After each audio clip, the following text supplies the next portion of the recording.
Hello and welcome to Get Yourself Optimized. I'm your host, Stephan Spencer, and today I'm very excited to have Chester Elton with us. Chester has spent 2 decades helping clients engage their employees in organizational strategy, vision, and values. In his inspiring and always entertaining talks, Elton provides real solutions for leaders looking to build culture, manage change, and drive innovation. His work is supported by research with more than 1 million working adults across the globe, revealing the proven secrets behind high-performance cultures and teams. Elton is co-founder of The Culture Works, a global training company. He's author of multiple award-winning #1 New York Times, USA Today, and Wall Street Journal bestsellers, All In, The Carrot Principle, and Leading with Gratitude. His books have been translated into 30 languages and have sold more than 1.5 million copies. Elton's also a board member for Camp Corral, a nonprofit for the children of wounded and fallen military heroes. Chester, it's so great to have you on the show. I'm delighted to be invited. Thanks for having me. So first of all, let's talk about gratitude. Why an entire book about gratitude? Great question. Adrian Gostick is my co-author. We've been writing together now for 20 years. Our work started in recognition. We wrote a series of carrot books, one you mentioned, The Carrot Principle. And it was more focused on, the workplace and the stuff. I do something great, and there's a formal recognition ceremony, and there's a symbolic award, all of which I think are really important. Well, as our work expanded and we got into culture and leadership and so on, there was always this continuous thread of the great leaders that really were appreciative and grateful for the people that worked with and for them, whether it was the culture, the team, or the individual. And we wanted to take a deeper dive on that emotional connection to work, really the why of what you do instead of the what and how. And as we really took a deeper dive in this massive database that we've gathered over the years, we really found that it wasn't just a better way to lead, it really was a better way to live. And as you know better than anyone, we are in a digital age. There is no more 9 to 5. It's 24/7. So work is life, life is work. And those philosophies and those core values that you develop as people, as leaders, really transcend any kind of clock during the day. And that's what really drove us. We got to interview some amazing leaders that had phenomenal results. And they really gratifying, not to put a play on words on gratitude, but one of the gratifying things was they all took it home as well. And that's what fascinated us and why we wrote the book. Right. So did it start with a bunch of research, a big study across a lot of people, or did it start with kind of an intuition? It really started with the research dating back to the Carrot Principle, where we had access from Willis Towers Watson to this massive global engagement surveys that they had done. They had 8 million, and you've probably taken one of those at some point, the engagement survey that says, do you trust your leader? Are you likely to be here a year from now? Would you recommend the job to your friends and family? And as we started to take a deep dive into that for the Carrot Principle, that became an ongoing rolling database for us. And so that became very interesting to see the word that my co-author Adrian Gostick likes to use is pecuniary insights. I always love that word. And then as we delved into more leadership, we wrote a book called All In on Culture. And we started to interview these really extraordinary leaders. That theme kept coming up. The way they engaged their people, the way they appreciated their people. We became part of Marshall Goldsmith's 100 Coaches Paid It Forward, and we're able to be with, Alan Mulally, the guy that saved the Ford Motor Company, his philosophy of leading, which was, it's all about your people, love them up. Gary Ridge from WD-40. I never leave home without my can of WD-40, right? And the way that he treats his people as far as innovation. We don't make mistakes. We have learning moments, and on and on and on. And it kept coming up again and again and again. And so gratitude, the idea of moving from the physical ceremony to the emotional engagement. And actually, to be really candid with you, the idea for the book was really Marshall Goldsmith. He called us up and said, hey, I'm the world's greatest executive coach. You're the apostles of appreciation. We should write a book on gratitude together. And as it turned out, because of previous commitments he had, He couldn't be one of the co-authors, and so he allowed us graciously to run with it. And Harper Business picked it up, and it's been great fun. Long answer to a short question. I hope that was helpful. Yeah, that's great. So, learning moments, that's a really profound thought or idea that either you're winning or you're learning, you're not ever losing. And to really take that on board and not just use it as a truism or a bumper sticker, but to actually embody that in your life. Like, how do you live up to that kind of life principle? It's such a great question, because it's almost like physician heal thyself, right? Like you think, oh, I've written this book, and so I must have this perfectly in my life, which of course is never true. Great advice as we were writing the book, particularly as you go through difficult times. Now, when we finished the book, we had no idea a pandemic was coming, right? This idea of when you go through hard times, to ask the right questions instead of why does this happen to me? Ask yourself, what am I supposed to learn? How will this make me better? And you've had this experience as well, I'm sure, with all the many people you've interviewed on your podcast. You ask people to tell them about your about their careers and what meant the most to them. They almost always go to the hard times.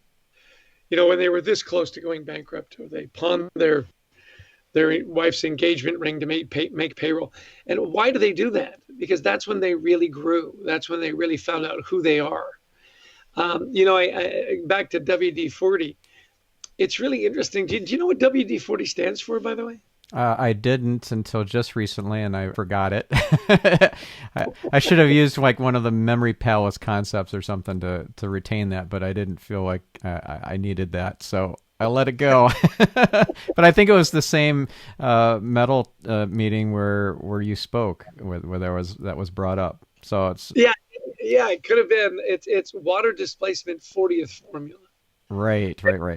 Yeah, and the whole idea around it being the 40th formula helps them inculcate this idea of we don't make mistakes, we have learning moments. He said, this is Gary Ridge, the CEO. He says, did we have 39 mistakes and then get to the 40th formula? Absolutely not. We had 39 learning moments to get to that 40th formula. So, the errors that you make, rather than punish those, you celebrate those as steps along the way to get where you want to be. And so for me, it really does come down to that. It's, hey, that didn't go the way we'd hoped. What did we learn? Let's progress. And as you well know, in innovation, just because it didn't work today doesn't mean it won't work tomorrow. There are market influences, there's timing, there's funding, there's all kinds of things, the right people in the right positions. And so I really do, and have embraced that quite a bit, rather than, gosh, this is just misery. Instead of that, what am I learning and how am I progressing? Right.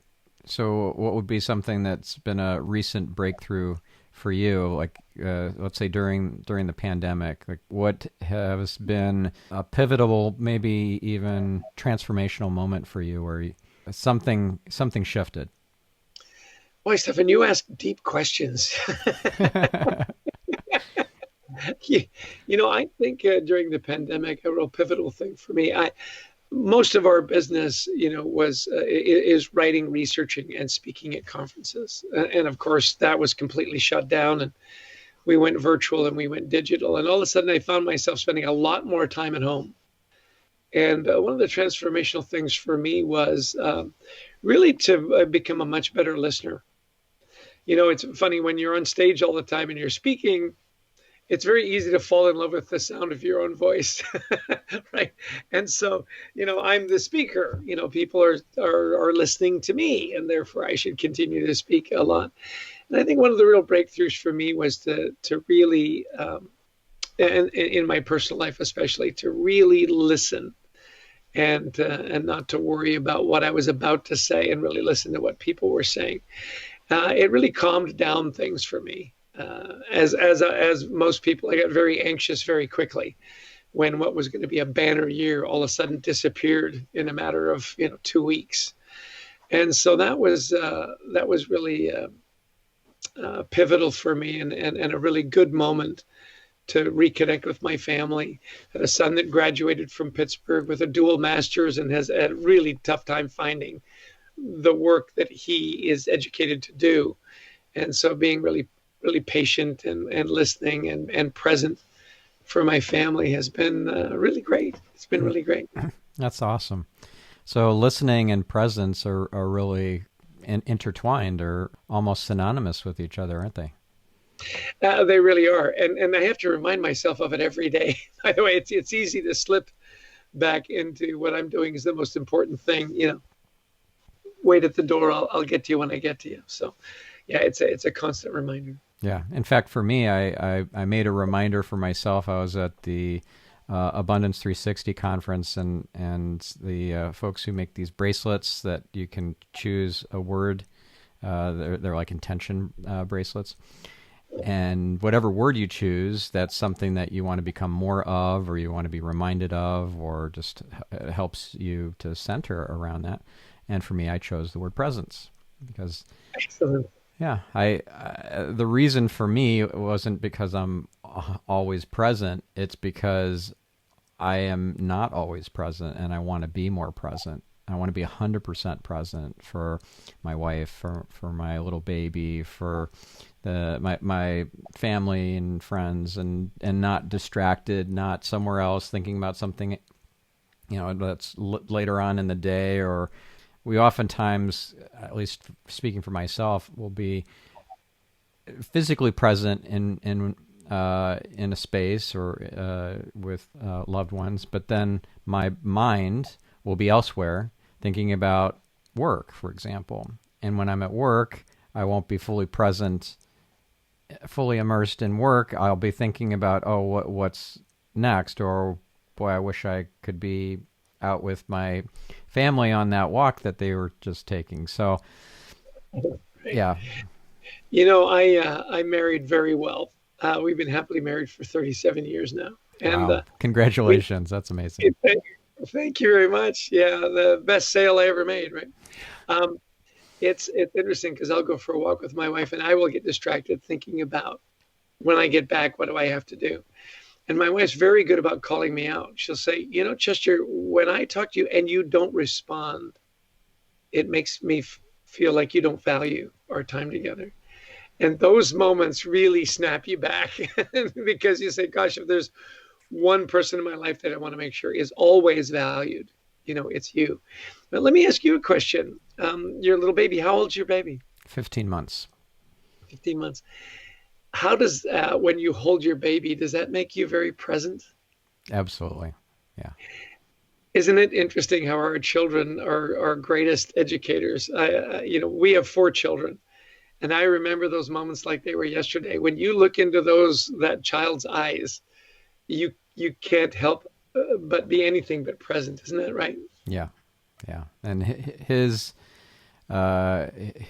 gaze is like piercing into my soul too. Or anybody that he looks like, he just has this wisdom about him that he's an old soul. It's pretty amazing. Well, I'm so happy for you. One of the things I remember about our children, and I think it's true of every baby, is how crystal clear their eyes are. Like you say, you can gaze into eternity through a child's eyes. Well, I'm delighted for you, really happy for you. Congratulations.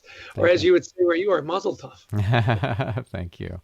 Thank you. And when you were talking about your wife on a walk and saying when you don't respond to me, I feel not valued or ignored or whatever. That reminds me of the idea of bids. And when your partner says, beautiful day outside, or listen to the sound of those birds, that's a bid. And if you don't return the bid, that reduces the emotional bank account in the relationship.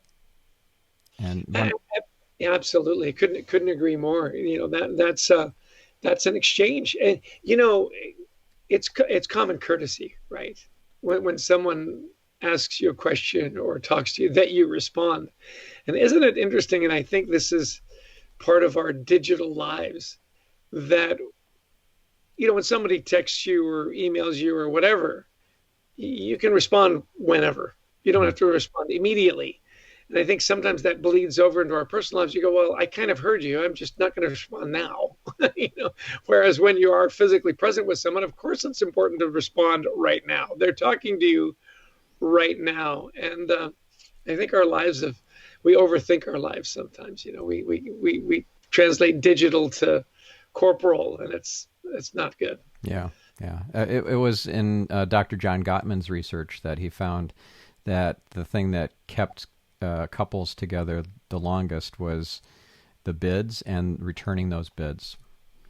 And the thing that broke those couples apart, you could tell just by looking at their micro expressions, and within a couple minutes, you could tell with 95% accuracy if they were going to end up divorced in the next 5 years. And it was through the 4 horsemen that you destroy a relationship, which is stonewalling, contempt. The Gottman research, we cite that quite a bit as well. The puzzle, you remember he did the study with the couples doing puzzles.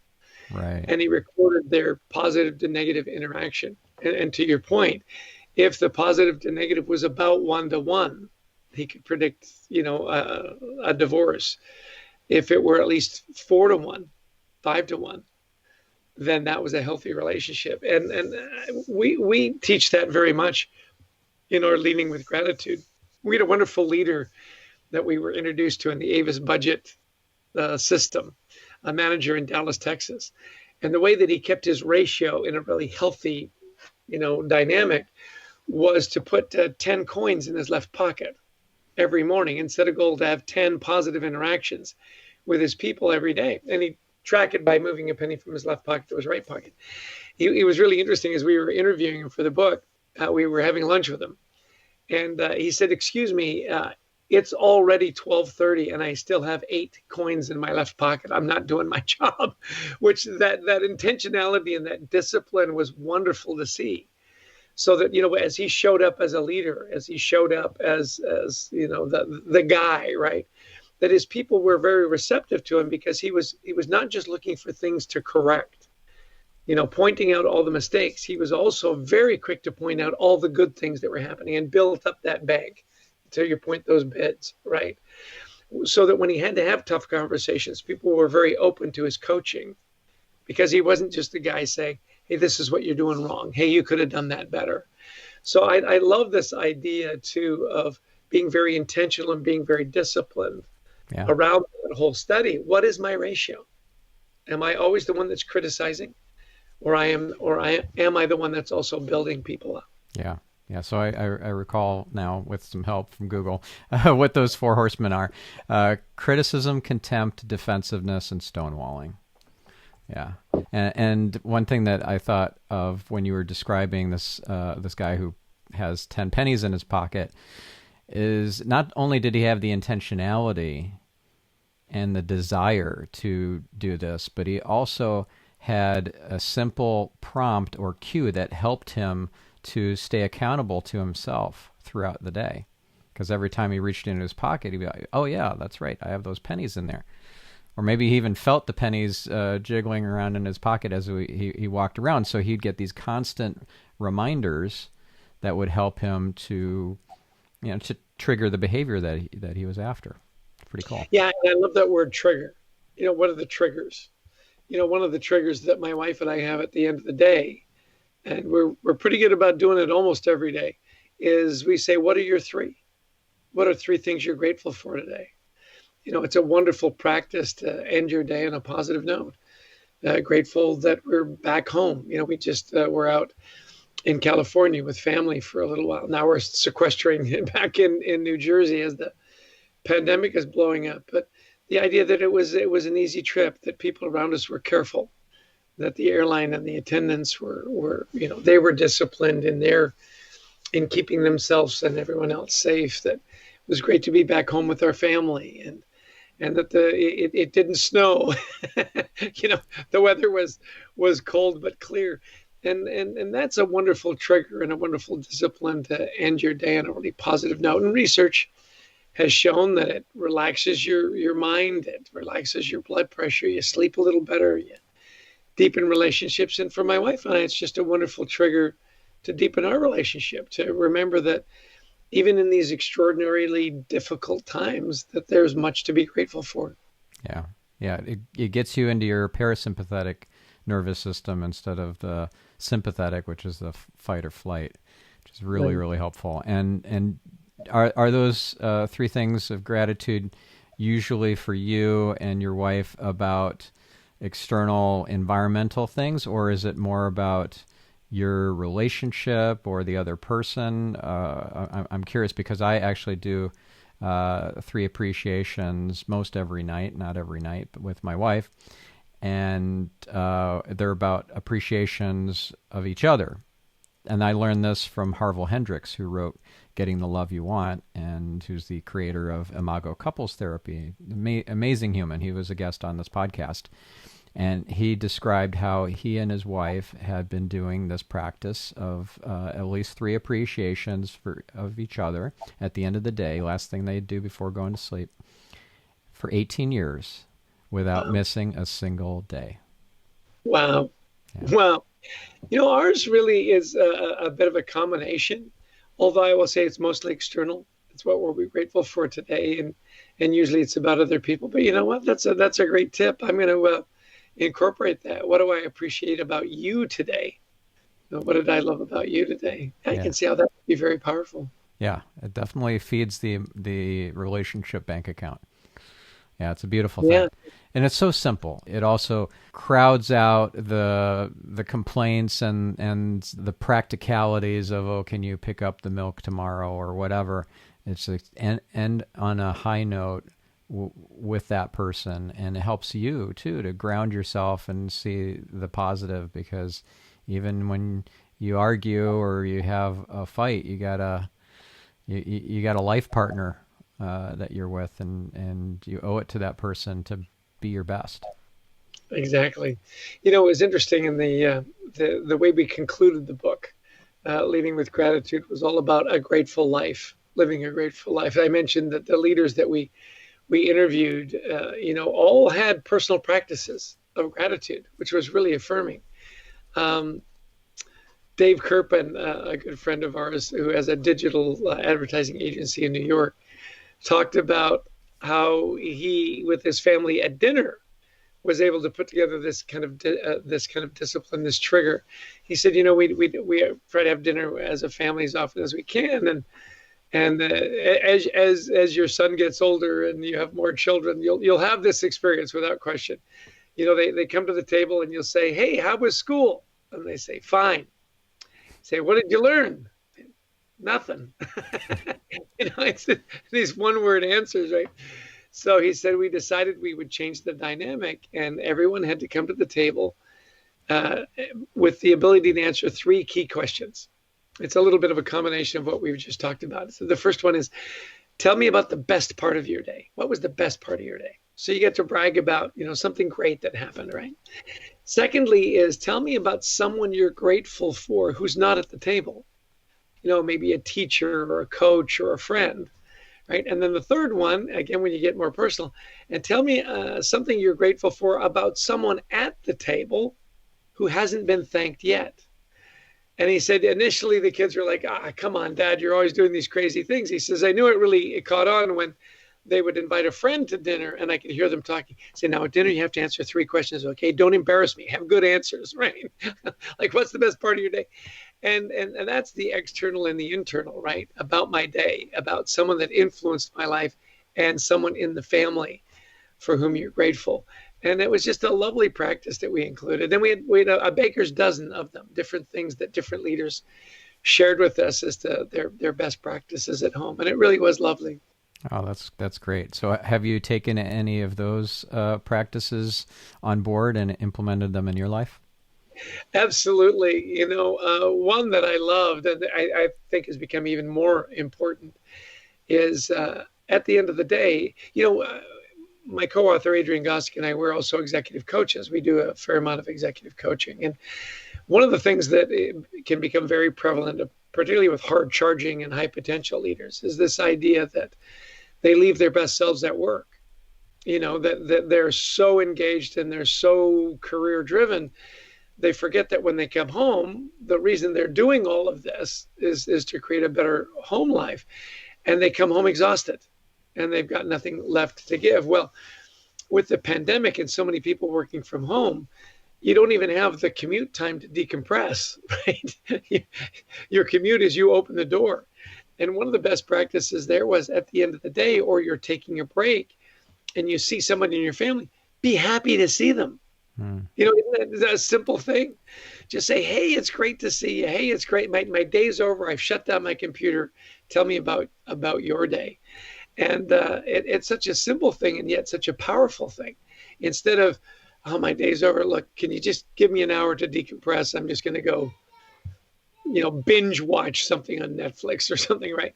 This idea of, again, to be present. And I find I need to work on that quite a bit because, Yeah. after you've had, 15 Zoom conferences in a day, it's easy to say, oh my gosh, now I just want some peace and quiet instead of now I need to re-engage. So that was a wonderful tip that I'm getting better at. I'm still a work in progress. Right. Well, I like what you said about shutting the laptop, and it's almost like there's a boundary there, even though most of us are working from home. I've been working from home for a long time.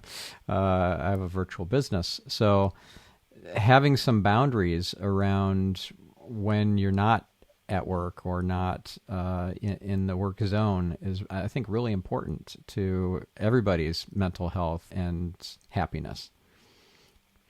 Well, yeah, a simple practice like when you go down to dinner to leave your phone on your desk Yeah. because we're just so wired that when it pings or when it buzzes, you pick it up, and it can be in the middle of a meal, in the middle of a conversation. Right. And Even so that putting it face down on the table, even if you don't look at it or touch it the entire time, it changes the quality of the conversation. pre-pandemic, there was a wonderful game that people were playing in New York. You'd go out to dinner and everybody would put their phones in the middle of the table. And the first person that grabbed their phone had to pay for dinner. Everybody was going Dutch. If you grabbed your phone, dinner was on you. And it was a wonderful game. Oh, that's funny. Yep. So, and also when you're talking about binging on Netflix or just kind of zoning out to decompress from the day, what strikes me with that is that it's kind of a mindless activity instead of a mindful activity. So mindful would be to, let's say, meditate, do a sitting or walking meditation or something that is getting you more grounded and refreshes your body, mind, and soul. And something mindless like watching some silly show on Netflix is just like eating Twinkie or Doritos. Yeah, there was a great tweet that kind of went viral. A guy said, "Hey, this pandemic's been great. I've finished Netflix. Now what?" And you're right. Sometimes I'll reflect and say, "Oh, there was a particular series that I was interested in, and whatnot," and all of a sudden I'll look and I go, "Gosh, I spent 10 hours watching that. Like 10 hours. What could I have done with 10 hours if I had, you know, I could have learned how to play the guitar or whatever. Do you know what I mean? Yeah. And it's so easy to fall into that trap, and I still do. We when I was flying quite a bit, it was very easy to download 2 or 3 movies. It'll make the time go by quicker instead of engaging in a good book. And I think we all need that reminder, like you say, instead of mindless to be mindful. I really like that. Yeah. Yeah. So what are your mindfulness activities? Do you meditate? Do you do yoga? Like what sort of things do you do in your life? Yeah, I do a little bit of all of that. I have a list of about 9 things that at the beginning of every day. I'm still a little bit old school. I keep a paper business diary and I keep a paper journal. And so I said, look, I want to start the day. I want to pray and take my vitamins and have a protein shake and stretch. That's my yoga thing. And I'm not a yogi or a yoga expert. It's 5-6 minutes of stretching at the beginning of the day and the end of the day, and then read my scriptures and meditate and write in my journal. I have a little spreadsheet where I ask myself, did I do my best today to set clear goals, to make progress towards those goals, to make my wife feel valued, and there's 23 that I just kind of check off, and it's either green, yellow, or red. And I've kept it for some months now. It's kind of interesting to see the trend. Oh, wow. What am I consistently good at, and what am I consistently bad at?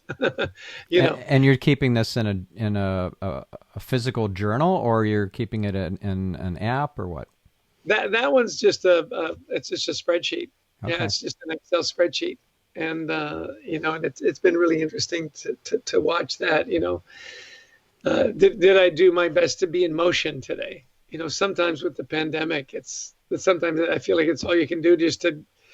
Some days you're really busy, and some days you're not. What's your motivation to get out of bed? I also have a little meditation trigger, and it's as soon as my feet touch the floor and I start my day, I have this little mantra to be kind, be grateful, be of service.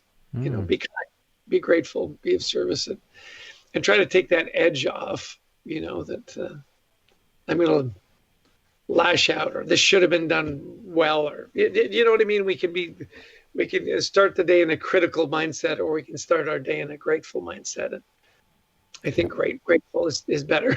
Yeah, I would imagine so, since you wrote a book all about it. Yeah. Now that reminds me what you described as like a first thing in the morning practice for you. Reminds me of that Maui habit that I learned from B.J. Fogg, and he's the world's greatest behavior scientist, author of Tiny Habits, just a brilliant guy. And his Maui habit, so that's the name of it, is today is going to be a great day. And even if you don't believe it, to just say to yourself out loud, ideally, when your feet touch the floor from getting out of bed, today's going to be a great day somehow. If you need that last piece to feel like, okay, that's a possibility, even though I know what's coming, it makes a difference. It really does. I love all those triggers, and I think as you grow and develop, you find those triggers that make sense for you. Yeah. How you start your day, how you end your day, how you interrupt your day to take that time to meditate. I've been reading Jay Shetty's book, Think Like a Monk. Okay. It's been really profound. And even, one of the practices that he espouses is to meditate and put yourself in the place where you feel the most fulfilled, like your happy place. And we have a little place up in the Adirondacks. I don't know if you're familiar with upstate New York at all, but it's this 6 million acre park, basically. And now there are little towns and whatnot in there. And we have a little place on a little lake that doesn't allow motorboats. It's that small, right? And we have our dock. And up in the Adirondacks, it's your dock life. Everybody's got a couple of Adirondack chairs at the end of the dock. And that's where you go and sit. And he talks about, do some breathing and relax. And for me, I'm sitting in that Adirondack chair. And he says, engage all 5 senses. What are 5 things you can see? What are 4 things you can touch? What are 3 things that you can hear? What are 2 things you can smell? And what's 1 thing you can taste? And for me, and sitting on that dock, I can see the shoreline and the water and hear the loons and feel the light rain on my face. And it's really interesting. My wife laughs that the taste part for me was kind of interesting. I thought, well, what can I taste? You're not putting your tongue on the dock or anything, I hope. Yeah. Licking the arm of the chair, splinters.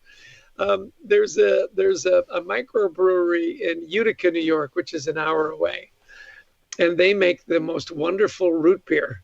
And every time we go up, I treat myself to a Adirondack root beer. And so that's how I end it, is that taste of Adirondack root beer. I think all those practices, and we find which ones work for us. Not everybody's going to have the gratitude practice at the end of the day, or a meditation practice, or a stretch practice. So whatever it is, put those things together and find out what works for you. And again, I think the two key words are be intentional about it and be disciplined. Yeah. And set up those triggers, those little reminders, whether it's 10 coins in your pocket, or it's a checklist at the end of every day, or a phone call.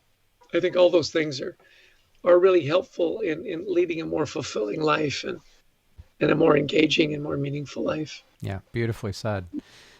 Now, you have a journal. Is that a gratitude journal, or is it just a journal for keeping all sorts of ideas and thoughts and what happened during the day, good and bad? It's I was always fascinated. I love history, and studying interesting people, and of course, I grew up in Canada, and being part of the Commonwealth and the Great British Empire. Winston Churchill is much celebrated, and I was always fascinated with his life. And he kept a very detailed journal.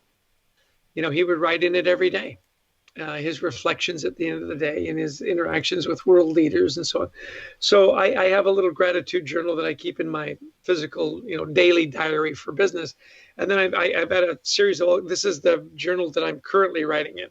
And I mix it up with different formats and whatnot. This is a different one. It's shorter pages, and I don't tend to write as much.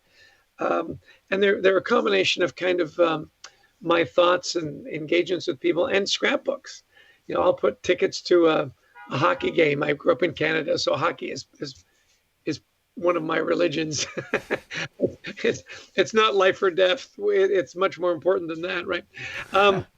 And little photos. My brother John gave me this little pocket printer where it's almost like a little miniature Polaroid, and so we'll take pictures during the day, and I'll print them out and stick them in my journal. And I don't know who will ever read them. I mean, I'm not Winston Churchill. I don't think my journals will ever be studied, or they'll build a library around them. And I'm thinking that my kids at some point might go back and read them. And so as an incentive, every now and again, I'll put cash in between the pages. I'll put a $5 bill, or I'll think, well, if nothing else, they'll go on a treasure hunt and look for the cash. And maybe as they pull the bill out, they might read something. That's funny. Oh, so what would be something that you wrote maybe yesterday in your gratitude journal? Yeah, well, my journal, it's just a reflection on the day. Who did I interact with? What was meaningful? Sometimes it's just as simple as, I'll start off with the weather. It was clear and cold today. We just got back from California, as I mentioned, and in Rancho Mirage, where we have a little place, it's near the mountains, and it always amazed me that sundown was like at 4:40. I mean, all of a sudden at 5:30 it was pitch black. And you think, well, wait a minute, we're in the desert, and so on. And so comments on that, and just time with friends and family, and those relationships, and just reflections. I think the most meaningful journals are when you reflect, who am I writing this to? And for me, I'm writing it to my kids. All right. What would be interesting there? What did I learn today? What are some reflections? What did I do well? Where could I improve? And sometimes just what happened.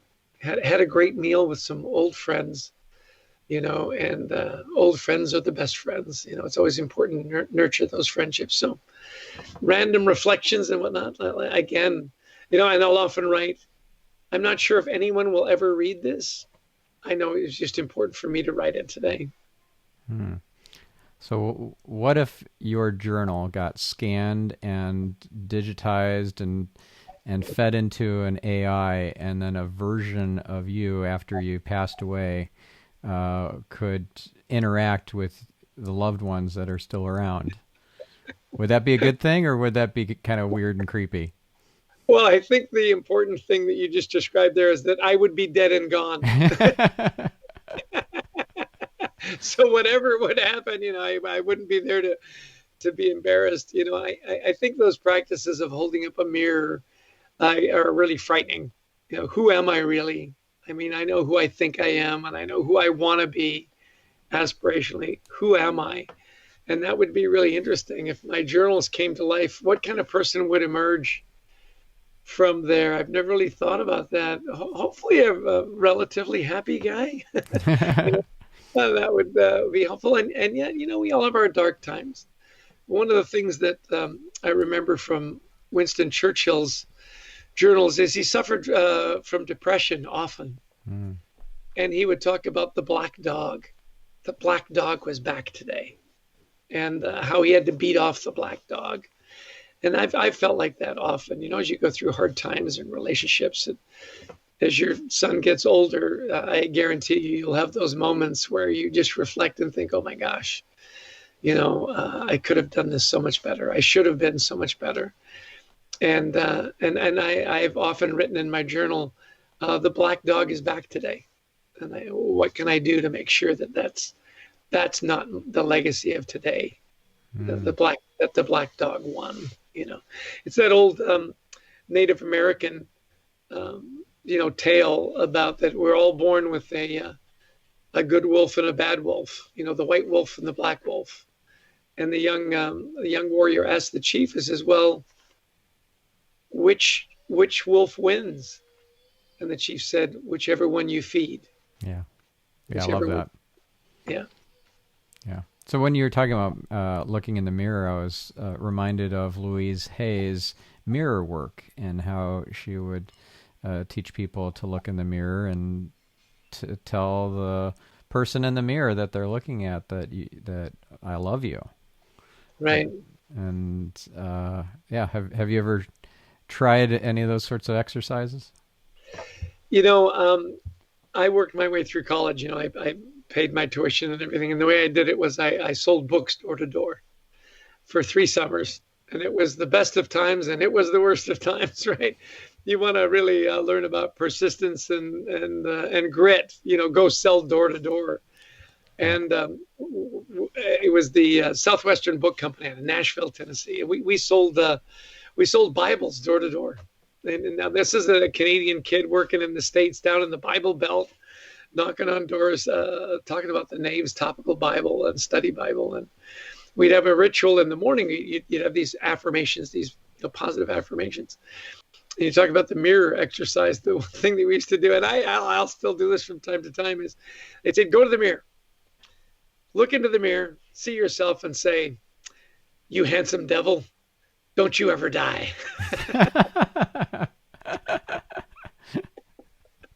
That was, to make you laugh and it put you in a good mood. My grandfather Elton, David Horton Elton, was a wonderful orator, and passed that on to my father, and he passed it on to his 5 kids, and he was quite the poet. He would write down different poems and so on. We put a compilation of his poetry together now. Originally, we thought that he'd written all of them. This was well before Google. And then we realized that in his travels, he would hear a poem and he would write it down. So while they're not all his, they were a compilation. And speaking of mirrors, there was a poem that my father made us all memorize as kids that we attribute to my grandfather, David Horton Elton, called The Man in the Glass. Have you ever heard this poem? I have not. Well, it goes like this. When you've got all you want in your struggle for wealth, and the world crowns you king for a day, then go to the mirror and look at yourself and see what that guy has to say. For it isn't your father or mother or wife whose judgment upon you must pass. The fellow's verdict that counts most in your life is that guy staring back from the glass. He's the one to please. Never mind all the rest, for he'll be with you clear to the end. And you've passed your most difficult, dangerous test when the man in the glass is your friend. You may be like Jack Corner and chisel a plum and think you're a wonderful guy, but the guy in the glass says you're only a bum if you won't stare him straight in the eye. You may fool all the world down your pathway of years and get pats on the back as you pass, but your final reward will be heartache and tears if you've cheated the guy in the glass.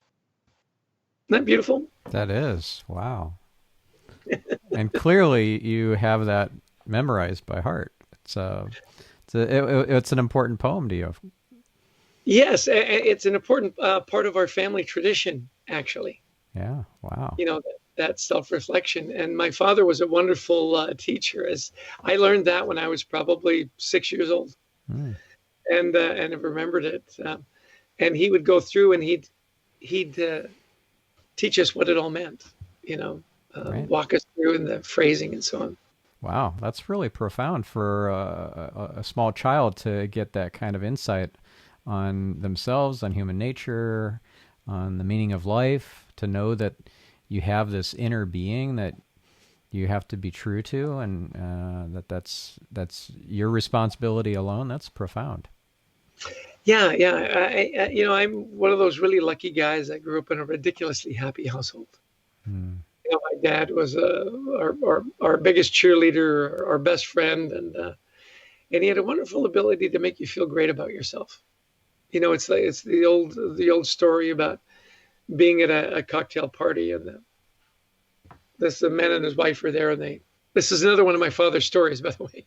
And they're separated, and they come back together, and the husband says to his wife, "I noticed you were talking to Jack. What did you think?" And she said, "After talking to Jack, I felt like he was the most interesting person in the world." He says, "Well, that's wonderful." I said, "No, she was talking to Stephan. What did you think of that?" And she said, "After talking to him, I felt like I was the most interesting person in the world." Hmm. And he said, "Be the latter." Yeah. Yeah. Very cool. So I'm curious, just to switch gears a little bit, why the orange? You got the orange shirt on. I have been to your website. I see lots of orange on the website, and there are some photos with you wearing an orange tie and so forth. I'm curious, what's with the orange? What's up with the orange, Chester? Well, it evolved early on.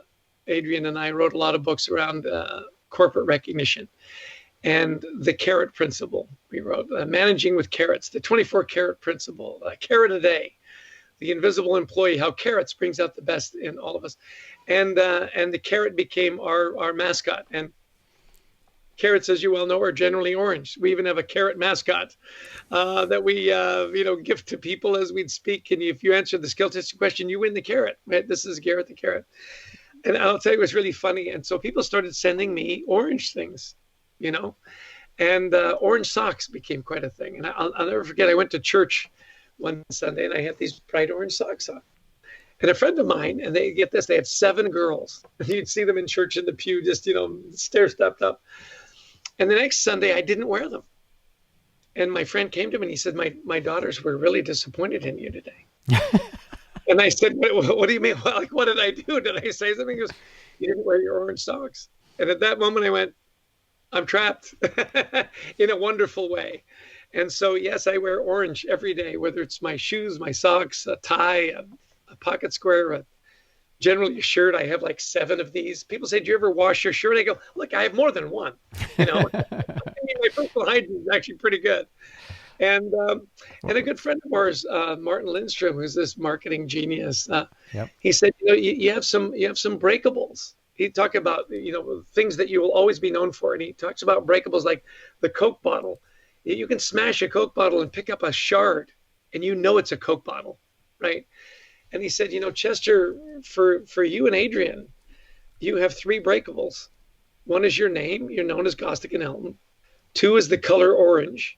And people would say all the time, I saw this orange tuxedo and I immediately thought of you, right? And he goes, the 3rd is a carrot. So it's really interesting as we've gone through various iterations, we're rebranding ourselves as Gostick and Elton, orange with a carrot. It's that simple. So yeah, we like orange. And by the way, I think it's a very happy color. Yeah. A very positive color. And it's memorable and it stands out. It's remarkable. It's worthy of remark. Yes, it's really funny. I was on a plane a few years ago, and there was this interesting couple sitting next to me, and they were clearly a couple. And I was starting to work, and I've got an orange case for my laptop, and I was wearing an orange tie and the whole bit. And they were kind of looking at me. I have orange laces for my dress shoes and so on. I crossed my legs, and the guy goes, "Okay, we've got to ask." I said, "What is this? What's with the orange?" Like we thought, well, he's well put together. He's got an orange pocket square and an orange tie. When you crossed your legs and we saw the orange laces and the orange shoes, we go, there's a story here and we have to know what it is, which I thought was great. Yeah. Well, in the pickup artist community, they call it peacocking. Oh.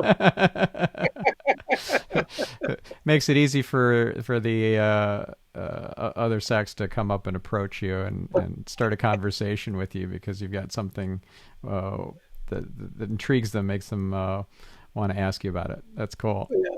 And when you were mentioning Martin Lindstrom, by the way, I remember that I think he maybe even has a book by the title of Smash Your Brand, when he describes that thing of smashing the Coke bottle and being able to still tell it's a Coke bottle just from the shards.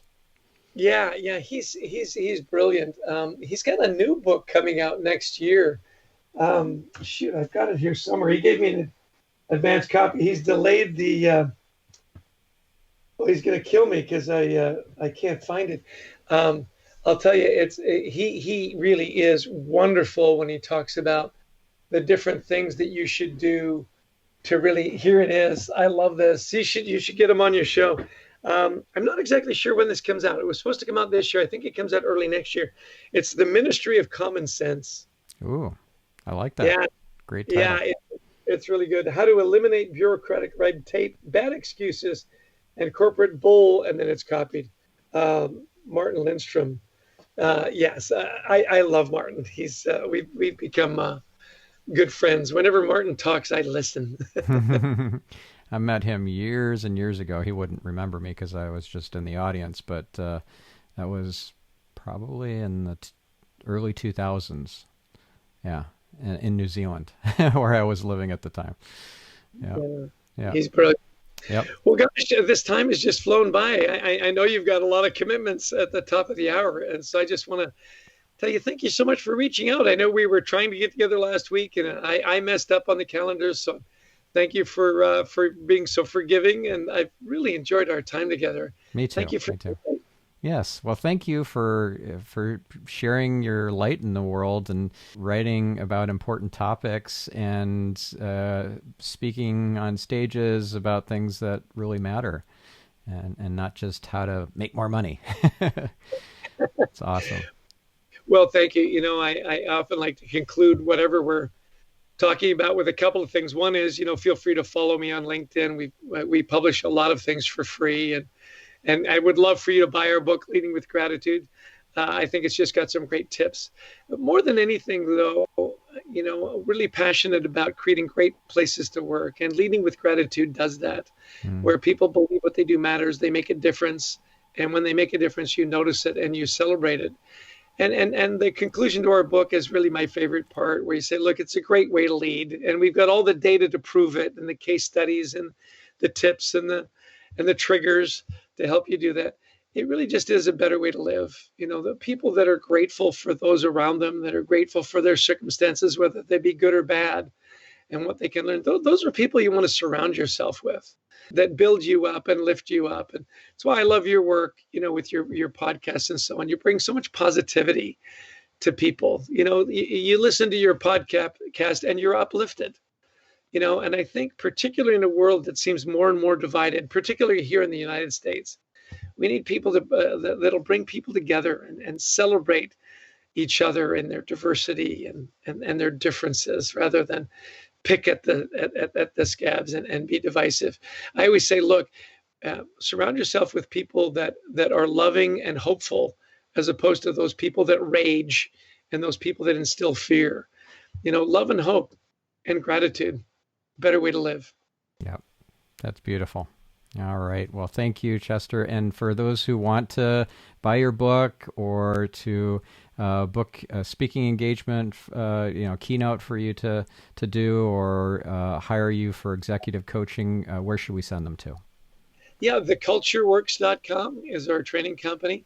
And shortly, we'll be GosticandElton.com. So look us up on LinkedIn, connect with us on at thecultureworks.com. And our book is available on Amazon and fine bookstores everywhere. Our Harper Business is a wonderful publisher that's published the book, and they've made sure that we've got great distribution on Kindle. Adrian and I read the book on Audible. I always joke, if you're having a tough time going to sleep, go to my chapters. My voice is very soothing. It'll put you right out. Awesome.